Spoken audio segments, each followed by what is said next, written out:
Esta es la presentación sobre la voz activa y la voz pasiva. Nuestros objetivos son que veremos la diferencia entre voz pasiva y voz activa, diferenciaremos los tipos de construcciones con C de tipo impersonal, reflexiva, recíproca y accidental o no planeada. Vamos a ver la diferencia claramente entre la voz activa y la voz pasiva. La voz activa normalmente identifica al sujeto con el agente, es decir, el actor que ejecuta o lleva a cabo lo enunciado por el verbo. Cuando yo digo el estudiante leyó el cuento o el lanzador tiró la pelota, tanto el estudiante como el lanzador son sujetos y son agentes. Mientras que el cuento y la pelota ambos son objetos directos y son pacientes. En la voz pasiva, por el contrario, el sujeto es el paciente, el participante receptor de lo que la gente hace. El agente no siempre puede identificarse en estos casos. Entonces tenemos algo como el cuento fue leído por el estudiante o la pelota fue tirada por el lanzador. Si se dan cuenta, el cuento y la pelota son el sujeto, pero el paciente en esta oportunidad, mientras que por el estudiante y por el lanzador son agentes, pero en este caso funcionan como frases preposicionales. Vamos a dedicarnos ahora a hablar principalmente sobre la voz pasiva.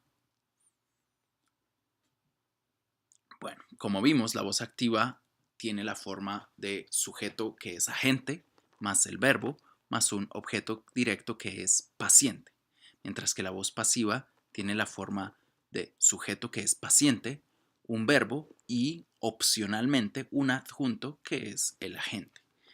Y la diferencia entre la voz activa y la voz pasiva es que el sujeto y el objeto cambian de características morfosintácticas. Normalmente, para formar la voz pasiva usamos el verbo ser conjugado en el mismo tiempo verbal de la oración en voz activa más el verbo principal en participio. Por ejemplo, el estudiante leyó el cuento, pasa en voz pasiva a ser el cuento fue leído por el estudiante.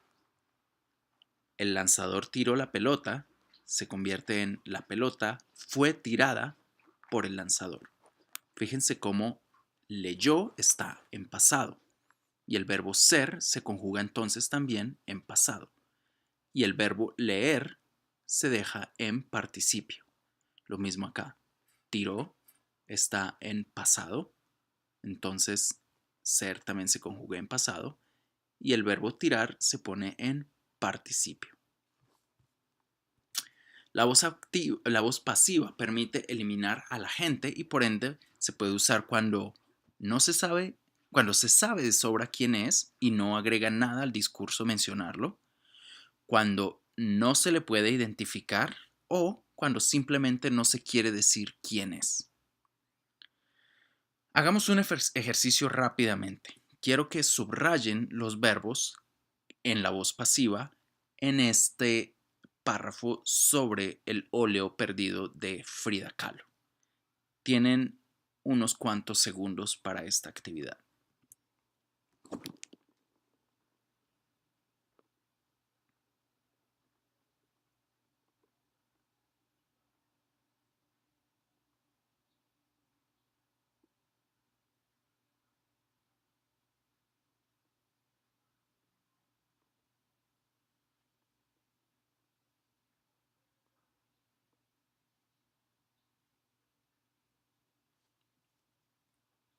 Muy bien, veamos las respuestas. Simplemente hay 3 oraciones en voz pasiva. Fue robado, fue descubierto y ha sido valorado. Vamos a hablar un poco más claramente sobre cómo funciona la voz pasiva. La voz pasiva comúnmente se usa con el verbo ser. El banco es abierto todos los días o las joyas son vendidas por el subastador. Fíjense cómo usamos el verbo ser y el verbo principal en participio en ambos casos. El verbo ser concuerda obviamente en persona y número con el sujeto de la oración, que en este caso es el banco y en este caso son las joyas, pero el banco y las joyas, aunque son sujetos, son pacientes. Otra manera, quizá un poco menos común de eliminar el agente es con una cosa que se llama se, el conocido se pasivo. Cuando decimos el banco se abre todos los días o se venden las joyas en el centro, estamos haciendo generalizaciones sobre cuándo se abre el banco o cuándo o en dónde se consiguen las joyas. Ahora una pregunta. ¿Cuál creen ustedes que es el sujeto gramatical de estas oraciones? ¿El banco se abre o se venden las joyas? Bueno, piénsenlo ustedes mismos. Por ahora, quiero recordarles que no pueden confundir el se pasivo con el se impersonal. El pronombre se impersonal, que suele ser el sujeto de la oración, es este. ¿Cómo se dice? Se debe ser feliz con lo que se tiene. O sí se puede. Fíjense que en estas formas impersonales, en realidad no hay nadie que ejecute la acción en general. Simplemente es alguien en general. No hay agente en estas oraciones.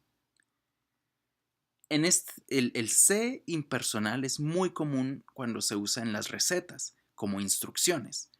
En la siguiente receta sobre pollo a la cazuela pueden decir: se corta un pollo en cuartos, separando las alas del pecho, se pone aceite de oliva, se cuece el pollo, se seca el pollo, se hace un sofrito, se cuece, etc.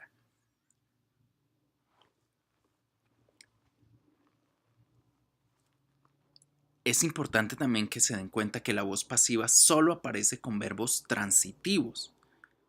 La voz impersonal, en cambio, puede aparecer con cualquier verbo, sea transitivo o intransitivo, que mientras tenga un agente humano. La voz activa de este ejemplo, los sindicalistas rechazaron el contrato, puede convertirse en voz activa, en voz pasiva así. El contrato fue rechazado por los sindicalistas. Y con el se impersonal se puede decir se rechazó el contrato. El siguiente ejemplo en voz activa, la gente vive muy bien en Australia. En voz pasiva quedaría como no hay opción, no hay forma de decir voz pasiva de esto. ¿Por qué? Porque el verbo vivir no es un verbo transitivo. Y como les digo, la voz pasiva solo puede aparecer con verbos transitivos. ¿Cómo sabemos que no es un verbo transitivo? Porque no tiene objeto directo. La gente vive ¿qué? ¿Qué vive la gente? Sabemos que la gente vive cómo. Muy bien, pero no sabemos qué vive. En realidad no hay nada que la gente viva. Por lo tanto, no hay voz pasiva. Pero sí puede haber voz impersonal. Se vive bien en Australia, porque la voz impersonal sirve para hacer generalizaciones. En este último ejemplo, la voz activa el carro tumbó la pared se puede convertir en una voz pasiva de este tipo. La pared fue tumbada por el carro. Pero si queremos usar el se impersonal en esta oración, nos damos cuenta de que no hay. ¿Por qué? Porque el agente de esta oración no es humano. El agente de esta oración es el carro y el carro no es humano. Por lo tanto, no podemos usar esta forma impersonal. ¿Se tumbó la pared? Suena anómalo. Bueno, quiero que hagan este ejercicio. Quiero que reescriban estas oraciones en voz pasiva y en oraciones con se. Yo voy a dar los primeros dos ejemplos y ustedes continúan con lo siguiente. Limpiaba la casa cada domingo.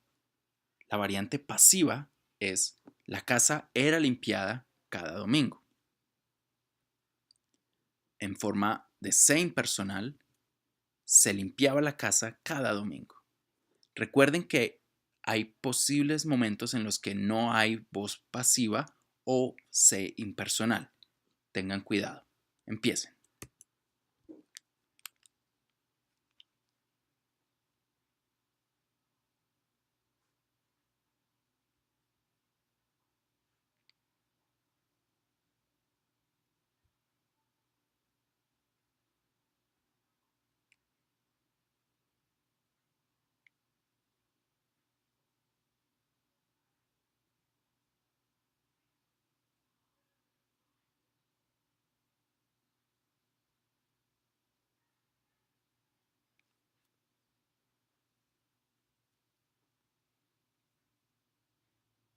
Ok, miremos las respuestas. Los estudiantes caminan a sus clases. La variante pasiva no hay.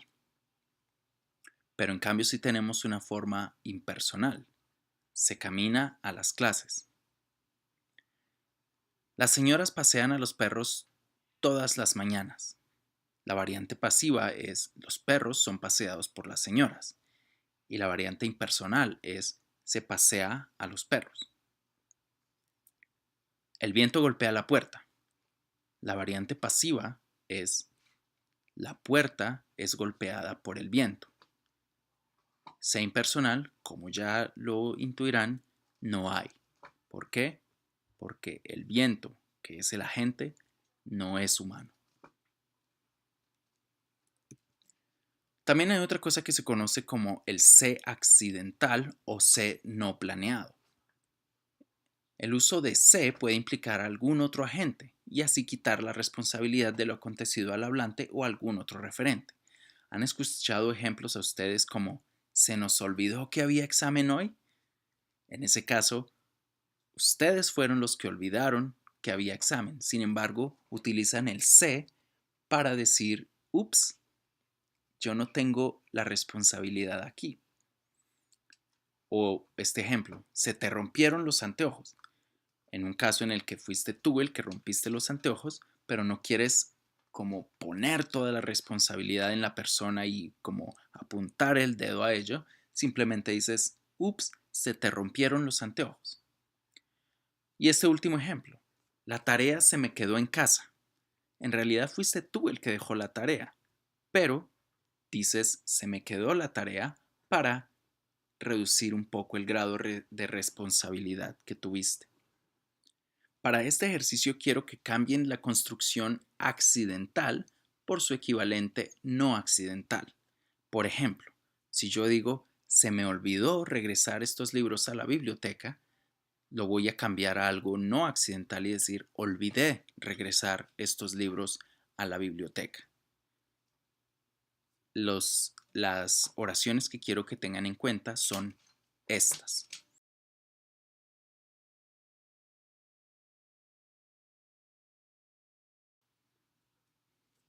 Ok, continuemos. Hay algunas otras maneras de eliminar el agente. Por ejemplo, podríamos usar la tercera persona del plural con sujeto implícito. Por ejemplo, cuando vayas a España, te van a robar si andas así. Fíjense cómo van a robar implica una tercera persona plural. Ellos te van a robar. Si yo les pregunto quién, ustedes me dirán, pues no sé, los ladrones, la gente, no sé. Este otro ejemplo, si te solicitas un puesto en este departamento, te hacen un montón de preguntas. Te hacen, en realidad, puede ser cualquiera. ¿Quién exactamente? No sé. El director, el comité encargado, no se sabe. No hay necesidad de decirlo. También puede decir, me engañaron, me regañaron o me dieron un beso. Puedes sencillamente eliminar la persona que te regañó. ¿Mm? Probablemente simplemente fue tu mamá, pero tú dices me regañaron en tercera persona plural. O me dieron un beso, quizá fue tu novia o tu novio, pero simplemente no dices quién, dices tercera persona plural. En inglés ocurre algo muy parecido. Ustedes pueden decir algo como they kiss me, para decir alguien me besó. O they say, dicen que, pero si yo les pregunto quién dice, oh, no sé, alguien, gente, no importa. Bueno, también se puede usar el pronombre uno para eliminar el agente. Por ejemplo, Uno se preocupa mucho cuando los hijos abandonan el hogar. Uno muestra la tarjeta y pasa por la puerta principal. Uno sufre mucho en la guerra, a diferencia de se sufre mucho en la guerra. O uno se baña mucho en el clima húmedo. O se baña mucho uno. Es una construcción rara, ¿sí lo notan?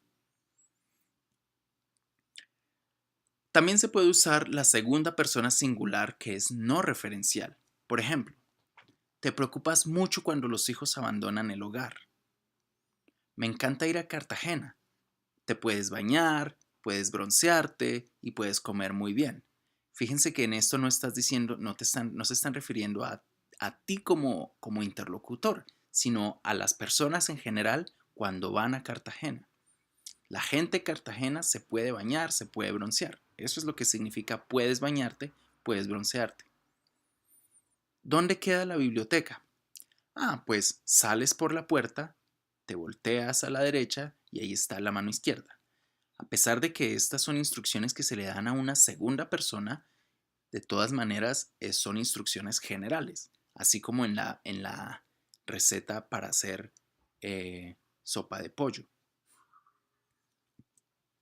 Bueno, hagamos este ejercicio. Ya sabiendo las pistas que les di, tienen que escribir frases impersonales en español. Usen esta lista de frases en inglés y las traducen. Deben usar se u otro de los recursos gramaticales que permiten eliminar el agente.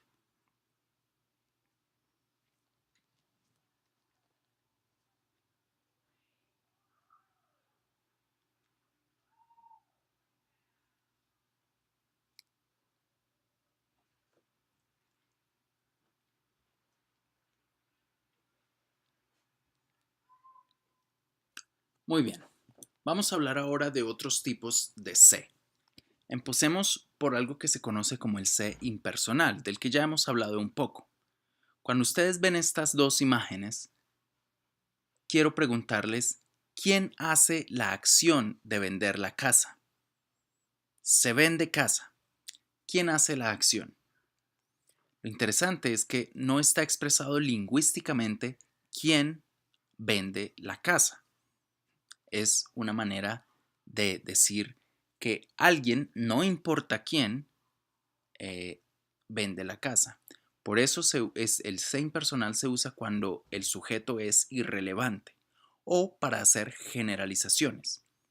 Cuando decimos en Nuevo México se habla español, estamos diciendo que cualquiera, no importa, la gente en general, es una generalización.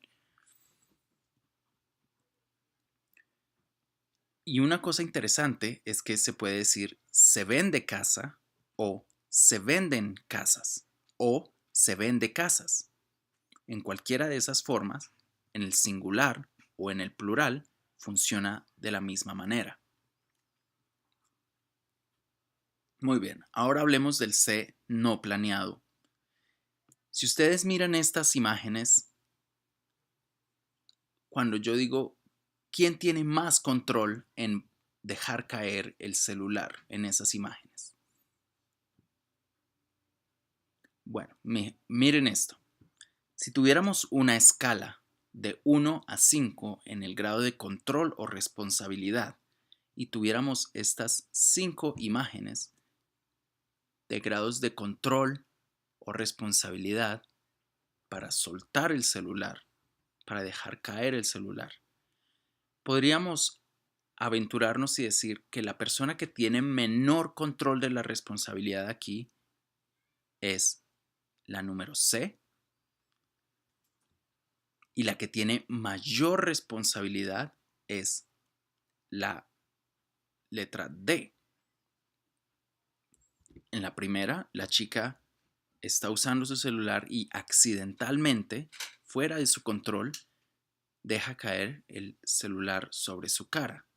En el segundo, en el de arriba, Taylor Swift, aunque hace la carita de yo no fui de accidente, es claro que ella arroja el celular con todo el control y responsabilidad al agua. En los siguientes 3 ejemplos es un poco más complicado. Sin embargo, podríamos aventurarnos a decir que en este señor aunque tiene el celular en la mano y aunque él mismo lo suelta casi que accidentalmente, de todas maneras él pudo tener el control de no soltar el celular. Este otro señor es un poco más accidental. Él deja su celular sobre el sofá y por querer conectar el celular lo deja caer. Y por último, este señor no quiere, por supuesto, dejar caer su celular sobre el bebé, pero accidentalmente lo arroja sobre él. Si quisiéramos expresar lingüísticamente lo que ocurre aquí, tendríamos dos opciones. Se le soltó el celular o soltó el celular. Como ustedes pueden intuir ya, se le soltó el celular es fácilmente asignable al nivel más bajo del control de responsabilidad.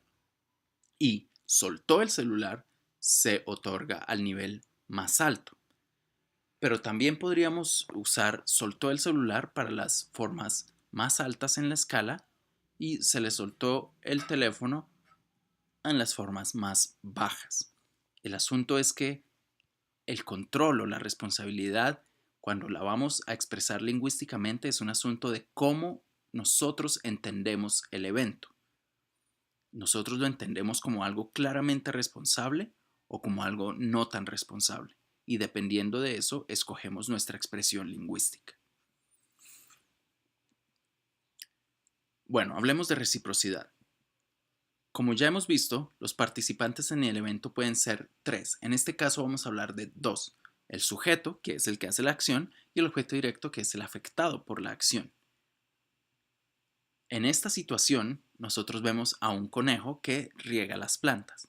El conejo es el sujeto y las plantas son el objeto directo.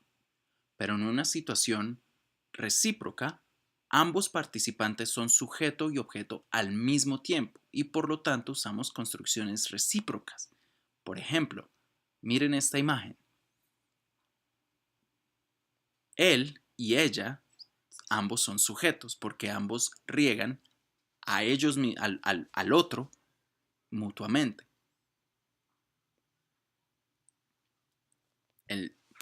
Este chico es sujeto, pero también es objeto del riego. Esta chica es sujeto, pero también es objeto del riego. A eso se le llama ser recíproco.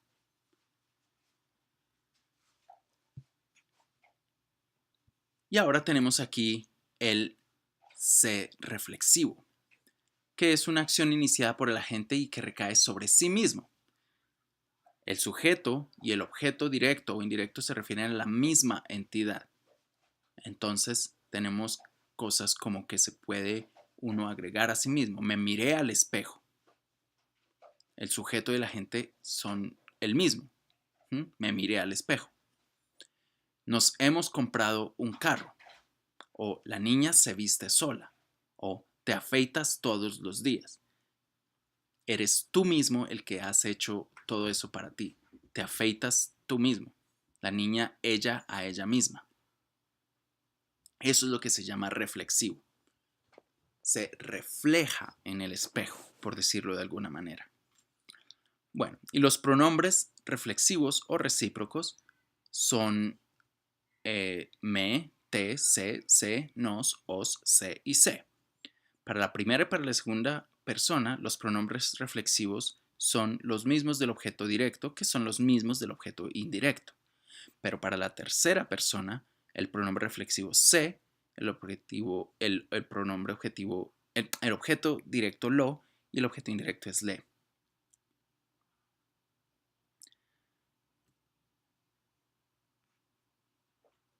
Miremos este ejercicio. Quiero que identifiquen la función de se y me en las siguientes frases. Deben escoger entre objeto directo, objeto indirecto, forma reflexiva o forma recíproca. Yo mismo me corté el pelo. Esta vez es indirecto, directo, reflexivo o recíproco. Este es reflexivo. La última vez que me cortaron el pelo, me lo dejaron mal. El primero, me cortaron, me es objeto indirecto. Me lo dejaron muy mal, también es objeto indirecto. Por último, en el último ejemplo, mis hermanas no saben cortarse el pelo solitas, pero se cortan el pelo la una a la otra. No saben cortarse el pelo solitas es reflexivo, pero se cortan el pelo la una a la otra es recíproco. Ok, en resumen, hay estos cuatro tipos de ser. El ser reflexivo, que es cuando el evento se ejecuta sobre uno mismo. David se baña a sí mismo. David se baña. El impersonal, cuando saber quién es el sujeto es irrelevante y nos sirve también para hacer generalizaciones, como en el caso de se vende casa o se habla español. El recíproco, cuando ambos participantes son sujeto y objeto al mismo tiempo, como en la foto de se riegan mutuamente. Y por último, el no planeado, que es cuando el evento es inesperado o accidental, como cuando se arroja el celular. Muy bien, hemos terminado. Los objetivos que teníamos para hoy eran que veríamos las diferencias entre voz pasiva y voz activa y que veríamos las diferencias de los tipos de construcciones con C impersonal, reflexiva, recíproca, accidental y no planeada. Esta fue la presentación sobre la voz pasiva y activa.